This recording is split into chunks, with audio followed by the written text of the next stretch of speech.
आप सब लोगों ने गुरु ग्रंथ साहब गुरु नानक देव जी को तो सुना ही है ना। गुरु नानक देव जी के वृतांत में जब उन्होंने भागो के हाथ की रोटी खाई थी मर्दाने के साथ, तो कोदरे की रोटी खाई थी, वो कोदरा इसमें है।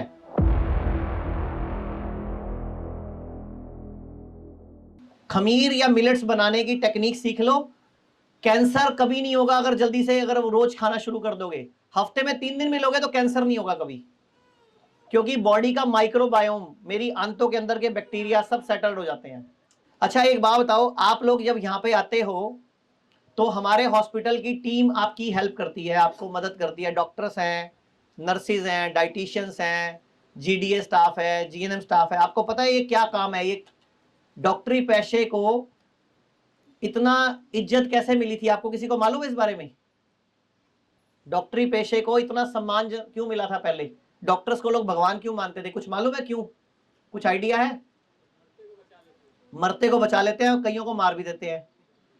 और डॉक्टरों को पेशा क्यों मिला था, क्यों ये मिला था पता है? आयुर्वेद में एक श्लोक है, धर्मार्थ काम मोक्षाणाम आरोग्यम मूलमुत्तमम। धर्मार्थ काम मोक्षाणाम आरोग्यम मूलमुत्तमम, कि धर्म, अर्थ, काम और मोक्ष, ये 4 पुरुषार्थ हैं। अगर हम सनातन संस्कृति की बात करें, सबसे लास्ट में क्या आता है? मोक्ष। ये प्राप्त ही तभी होगा जब जीवन आरोग्य में होगा, जब जीवन आरोग्य में यानी कि बिना बीमारी वाला होगा। और आज की डेट में तो हर घर में कोई ना कोई बीमार है, तो मोक्ष भी नहीं मिलने वाला। तो कहने का मतलब इसीलिए बोलते हैं स्वस्थ आयो स्वस्थ जाओ। तो मैं चाहूंगा ये सारे डॉक्टर्स हमारे डाइटिशियन से लगे रहते हैं, इनके लिए हम सारे एक बार क्लैपिंग कर दें अच्छे से। ये सारे आपको मोक्ष दिलाने में लगे हुए हैं। Very good service, thank you sir. तो ये सबसे बड़ा आरोग्य को माना गया है। आरोग्य होगा तो धर्म, अर्थ, काम और मोक्ष, ये चारों की प्राप्ति होगी। इसीलिए पुराने टाइम से वैद्य को डॉक्टर को एक भगवान के समकक्ष माना गया। वो ठीक है, आज की मार्केट में उनको हम कहते हैं सफेद कोट वाले खूनी लुटेरे, वो भी चल रहे हैं। नॉर्मल बच्चे की जगह ऑपरेशन से कर देते हैं। उनको तो गॉल ब्लैडर मिल जाए, आओ निकाल देते हैं। बच्चेदानी में रसौली, आओ निकाल देते हैं। घुटना बदल देते हैं, किडनी बदल देते हैं। कितने लोग आप में से सीकेडी वाले हैं, सबको बोल देते हैं आओ ट्रांसप्लांट कर देते हैं। एक बार भी कोई डॉक्टर बोलता है कि ये किडनी आपकी रिवाइव कर सकती है, कोशिश करो, खाना पीना बदलो, लाइफस्टाइल सुधारो, ये किडनी वापस रीजनरेट हो सकती है? मैं आपको कितने लोगों की रिपोर्ट्स दिखाऊं जिनका जीएफआर 7 था, अभी 14 है, 14 था तो 22 है, 22 है तो 30 हो गया। कितने लोगों की रिपोर्टें देखनी, उतनी रिपोर्टें हमारे पास। आप जैसे लोगों के इंटरव्यूज हैं, रिपोर्ट्स हैं, ये सब क्या है? रिजल्ट। यहां रख दो। ये आप लोगों ने मिलेट्स बहुत सारे लोगों ने देखे भी नहीं है कभी। ये मिलेट्स की 5 कटोरियां, जाते टाइम देख लेना। बताओ पांचों के नाम। इसको हम कोदो बोलते हैं, कोदरा मिलेट है ये, जिसके कोदो यानी कि कोदरा, और फिर एक है लिटिल मिलेट है सर। लिटिल मिलेट, इसको क्या बोलते हैं? कुटकी बोलते हैं। कुटकी। ये बर्नयार्ड है, इसको स्वांक बोलते हैं। स्वांक खाई थी ना व्रतों में, स्वांक, वो मिलेट्स में काउंट होती है। गेहूं चावल भी मिलेट्स हैं, लेकिन ये नेगेटिव मिलेट्स हैं। हम बात कर रहे हैं पॉजिटिव मिलेट्स की। ब्राउन टॉप है, इसको हम हरी कंगनी बोलते हैं, और फॉक्सटेल इसको कंगनी बोलते हैं। कंगनी, हरी कंगनी, ये सारे मिलेट्स हैं, ये पॉजिटिव मिलेट्स हैं। पॉजिटिव मिलेट का मतलब इनमें खास गुण क्या है? जो गेहूं है उसमें 1.2% फाइबर होता है। कितना? 1.2%, मतलब 1% मान लो फाइबर होता है। चावल में 0.2% फाइबर होता है, और इन सब में 9% से ऊपर फाइबर है, 9 से ऊपर। और ये सारे अनाज पानी भी कम लेते हैं, इनमें पेस्टिसाइड की जरूरत भी नहीं होती, और अपने आप उगते हैं, और खर्चा भी कम कराते हैं। हमारे देश की जरूरत है ये आज की डेट में। अगर सारे किसान मिलकर गेहूं चावल को छोड़ के इनको उगाएं तो हजारों करोड़ का तो भारत का खर्चा बच जाए दवाइयों का। ये इतने अच्छी चीज है। एक सबसे बड़ी खास बात, जब आप गेहूं चावल खाते हो तो बॉडी में इमीडिएटली शुगर का ब्लास्ट होता है, शुगर बढ़ती है बॉडी में, शुगर ब्लड में, क्योंकि वो इमीडिएटली ग्लूकोज को ब्लड में रिलीज कर देते हैं। इन मिलेट्स की खासियत क्या होती है? ये पूरा दिन धीरे धीरे रिलीज करते हैं, धीरे धीरे। आप गेहूं खा के 2 घंटे बाद शुगर चेक कराते हो, बढ़ी हुई आती है ना कई बार, आप ये चेक कराओगे खा के तो नहीं बढ़ी हुई आएगी, क्योंकि ये धीरे धीरे पूरे दिन में एक जैसा रिलीज करते हैं। इनमें जो कार्बोहाइड्रेट की और प्रोटीन की रचना है वो स्पाइरल शेप में है, लेकिन गेहूं चावल में क्या है, स्ट्रेट है, वो सीधा ब्लड में मिक्स हो जाते हैं। दूसरी बात, आप सब लोगों ने गुरु ग्रंथ साहब गुरु नानक देव जी को तो सुना ही है ना।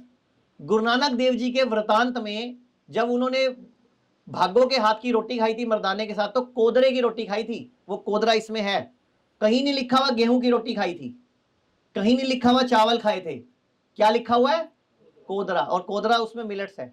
तो ये सारे हमारे पुराने अनाज हैं जो हमारे पूर्वजों ने बताने आपको छोड़ गए। पहले आप लोग पूरा साल कभी गेहूं नहीं खाते थे। आप याद करो, अपने घर में कोई बुजुर्ग है पूछो, पहले पूरा साल गेहूं नहीं खाते थे। आप गेहूं को लाते थे, ड्रम में भरते थे, उसको पुराना करते थे, जितना चाहिए होता था एक हफ्ते का निकालते थे, उसको भिगो के रखते थे, धोते थे, सुखाते थे, फिर एक हफ्ते का पिसवाते थे, फिर एक हफ्ते बाद दोबारा फिर पिसवाते थे, ऐसे ही।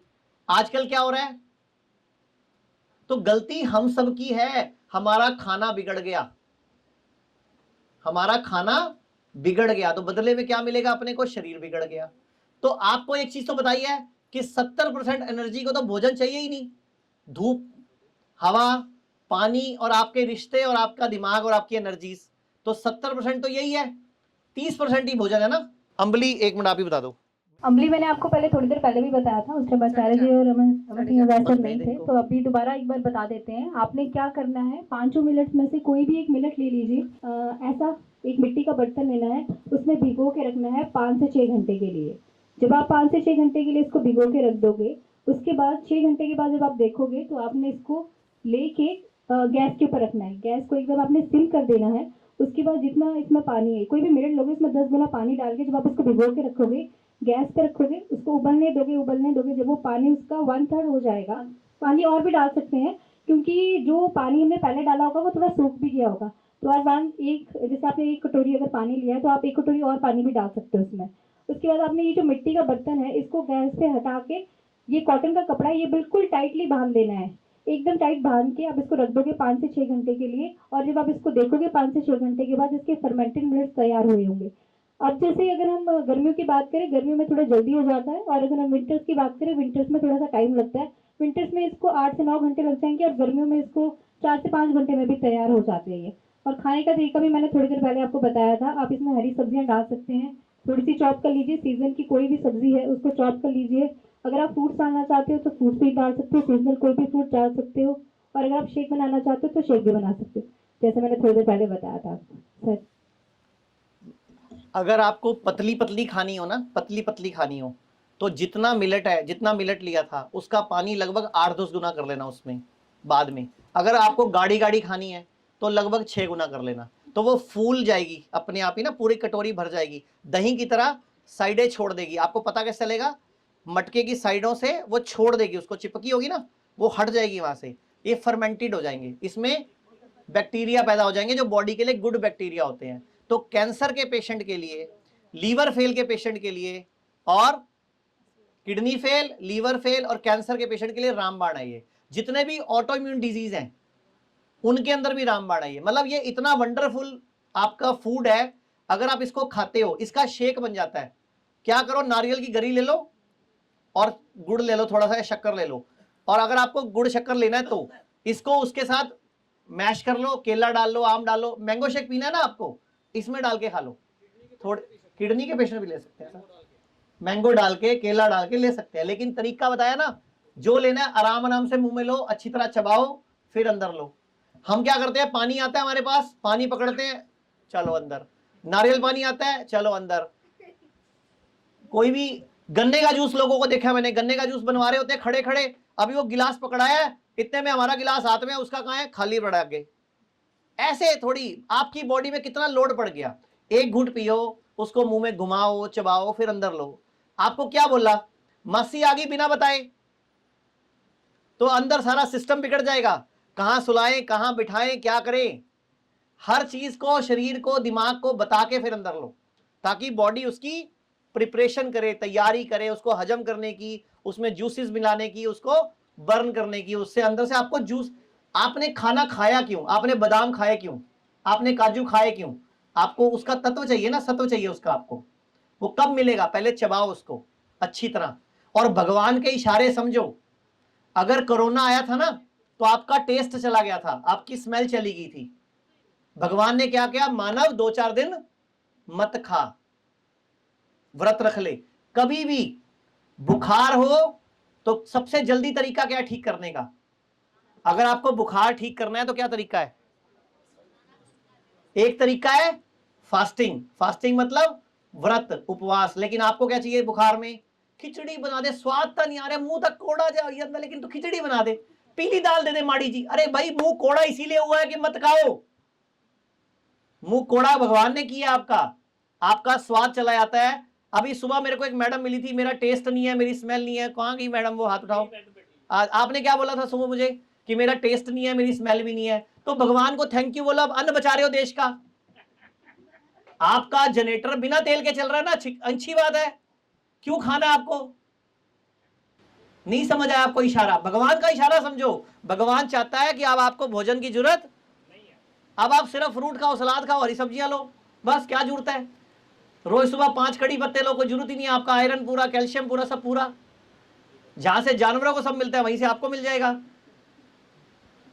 थोड़ा सा हमें समझदार बनना है, यहां से नहीं, शारीरिक लेवल पे। यहां से तो आप बहुत समझदार हो, यहां से तो सारे समझदार हो। हमें समझदार बनना है, अपने शरीर के इशारे समझने हैं, वो कहना क्या चाहता है। मैंने सुबह समझाया था ना, शादी में गए, उल्टियां लगी, मतलब क्या निकालना है कि मेरी बॉडी इंटेलिजेंट है, उल्टियां लगाई, बॉडी को नहीं चाहिए। पोटियां लगी बॉडी का मतलब क्या समझो कि बॉडी कह रही है गंद आ गया, इसको निकाल लो। लेकिन आप क्या करते हो? पोटियां रोकने की गोली खा लेते हो। बड़े हीरे मोती निकल रहे थे जो रोकने अंदर, हीरे मोती थे क्या वो जो रोक रहे हो अंदर? भाई निकल गए तो मेरे कोई नुकसान हो जाएगा, लाखों रुपए का मेरा बैंक बैलेंस कम हो जाएगा। अरे गंद है, गंद निकल रहा है आपका। तो आप 8-8 बार खा रहे हो इसलिए निकल रहा है। तो 3 बार मत खाओ, एक बार, एक दिन मत खाओ, 2 दिन मत खाओ ना। बॉडी कह रही है मुझे मत दो, मैं निकाल के बाहर फेंकूंगी, एक बार टिक जाओ, मुझे रिपेयरिंग करनी है अंदर। अरे सर वहम है आपका। अच्छा एक बात सुनो, जो सिंगल हड्डी है बिल्कुल, जो बिल्कुल पतला है, वो कई साल से लगा हुआ है बढ़ाने में वजन, फिर उसको खिला के इसका मतलब तो बढ़ जाना चाहिए। अच्छा एक बात सुनो, बुखार का बुखार में वीकनेस होती है। वीकनेस किसको होती है? आपको। आप बुखार में ज्यादा भाग नहीं सकते, तेज नहीं चलते, क्यों? आपको वीकनेस होती है। तो वीकनेस क्या सिर्फ आपको होती है? आपके अंदर के लीवर को भी होती है, आपकी किडनी को भी होती है, आपके हार्ट को भी होती है। तो क्यों प्रेशर डाल रहे हो उसके ऊपर? तो आज के बाद अगर बुखार हो, जुकाम हो, खांसी हो, गला खराब हो या नाक बहे, क्या करना है? 2 घंटे से 4 घंटे में ठीक हो सकते हो। क्या करना है? एक बड़ी बाल्टी में गर्म पानी भरो 40-42 डिग्री, उसमें दोनों पाँव डुबो लो, ठीक है? एक गरम गरम पानी लो, चाय की तरह उबलता हुआ, उसमें पाँव डुबो और एक एक घुट करके पानी पियो।